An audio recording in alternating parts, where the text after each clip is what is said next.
So thank you all for coming out to this book talk event. Thank all of Aspect and Francois for inviting all of us, including myself, to give this brief kind of introduction to our institutional colleagues of our new books. And so today I will be sharing just a little bit about my 2021 book, A Decolonial Black Feminist Theory of Reading and Shade. This presentation obviously cannot touch on everything that I've laid out in the book. So if there are any points you would like me to elaborate on more, please feel free to ask questions at the end. And so this book is a transdisciplinary Black feminist theorizing of the university. In the text, I pull from Black feminist theory, including Black geographies, Black queer theory, affect theory, and Caribbean studies to think about how those who are marginalized and minoritized, particularly Black and brown folks, women, queer folks, and folks with disabilities, how when they enter the university, usually as the bodies that bring the university its much coveted diversity, how they find that the ways in which their bodies are incorporated produce a particular type of effectivity for them that is different from how those with majoritarian identities come to feel the space. And so I argue, as many Black feminist scholars before me have, that for decades, the university has been engaging in facades of inclusion without any change to the dominant and unequal power structures or knowledge bases. And in so doing, it continues to perpetuate unequal power structures through the use of technologies of oppression, which I argue, while methodologically they have evolved over time, are still being developed through what I'm calling in this larger book project, The Politics of Indifference. And what the politics of indifference requires of students, particularly those with minoritarian identities, is to perform their racialized, gendered, sexual, and ability difference in order to be included. And so throughout this text, I draw on the work of Black feminist theorist Saidiya Hartman's nuanced theorizing on consenting agency when she writes about the dancing and singing of enslaved people as they were whipped, and Jose Munoz's 1999 work on disidentification, where he acknowledges that those who are minoritized and marginalized do not always dance because they're happy, but they dance because their feet are being shot at. And so Munoz wrote, for example, not all performances are liberatory or transformative, but performances from the positionality of the minoritarian subject is sometimes nothing short of forced labor. And he calls this the burden of liveness, a cultural imperative within the majoritarian public sphere that denies subalterns access to larger channels of representation while calling them to perform their alterity as a consumable spectacle. And so this burden of liveness is, I argue, similar to the burden of diversity, which Black and brown students are required to carry and which shows up as a perception of agency and in smiling faces in glossy brochures. And this burden is akin to what Saidiya Hartman calls consenting agency and requires disidentification as a strategy to negotiate the majoritarian public sphere of the university that seeks to punish while it says it's rewarding those who show up as its diversity. And so in the book, I develop what I call a Black feminist shady theoretics, which I posit helps us to see how the university, while disavowing the affective as opposite and not as important as the rational in this space of the mind, actually very cleverly uses the affective in its appeal to prospective and current students, as well as the alums.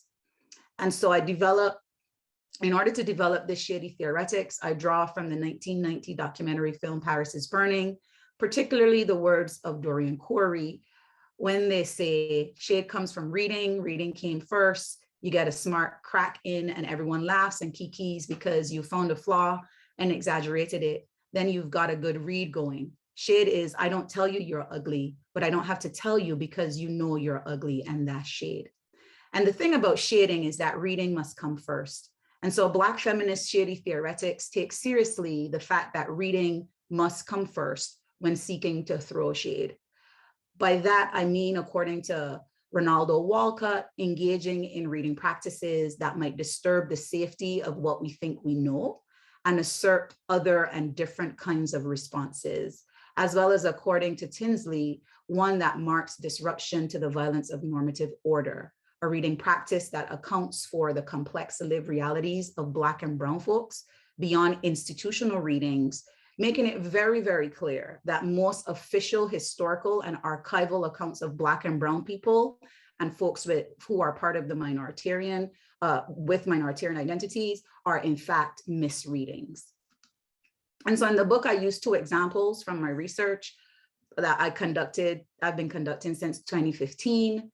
to read the university. And one of the examples I use is from a qualitative study I did while at my former institution, where I had the opportunity to interview 41 Black and Brown students who spoke about their experience as the college's diversity. In the book, I pay close attention to the narrative of one particular Black woman who I call Claire.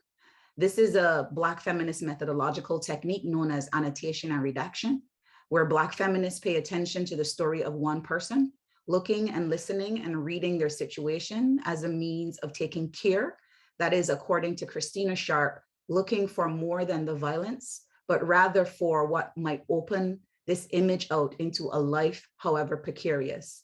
And in the book, I write about Claire's experience as a young Black woman of Nigerian descent who moved to the US when she was just 5 years old. And you would have to obviously read the book to get the fullness of Claire's story, but I just wanted to share with you two excerpts which demonstrate the effective that the university produces. The way in which Claire feels the university as a Black working class student at a predominantly white institution is evident in her struggles with how she's made to show up as the university's difference and navigate that climate almost entirely on her own as that difference. That Claire uses the word animal to describe how she feels harkens back to what I mentioned in the book either the first or second chapter about the historical legacy of the university and how the university was used to justify the non-human nature of Black people and the non-personhood of women. And this still lives on in how this Black woman feels the university in 2018. And so Claire and I continue with me asking, how do you feel about being a student of color on a predominantly white campus? In her response, which you can read on the slide, she uses words like hate, not lose your head and lose your cool, can't really get mad at people who don't know or do stuff or hurts and affects you personally, and feeling like a visitor in someone else's home. In the last few sentences of what I have here on the slide, she states, it's like an institution is auctioning off my face to say that, look at this Black girl smiling. She loves it here. They all love it here. For once that camera is off, the picture on the school website with the Black girl, with the Asian boy, with the white girl walking, once seen and over with, in reality, no one knows who you are. No one knows how you struggle here and how you have to keep your cool and keep your head above water every single day, because you don't know what you are going to expect. You never know if today someone is your ally, if tomorrow someone wants to hurt you. And so you have to survive to do that. And so Claire's words for me perfectly capture the affective, emotional, subjective, and lived experiences of misrecognition and misrepresentation that are felt in and through the body as forms of symbolic violence and injury on the self.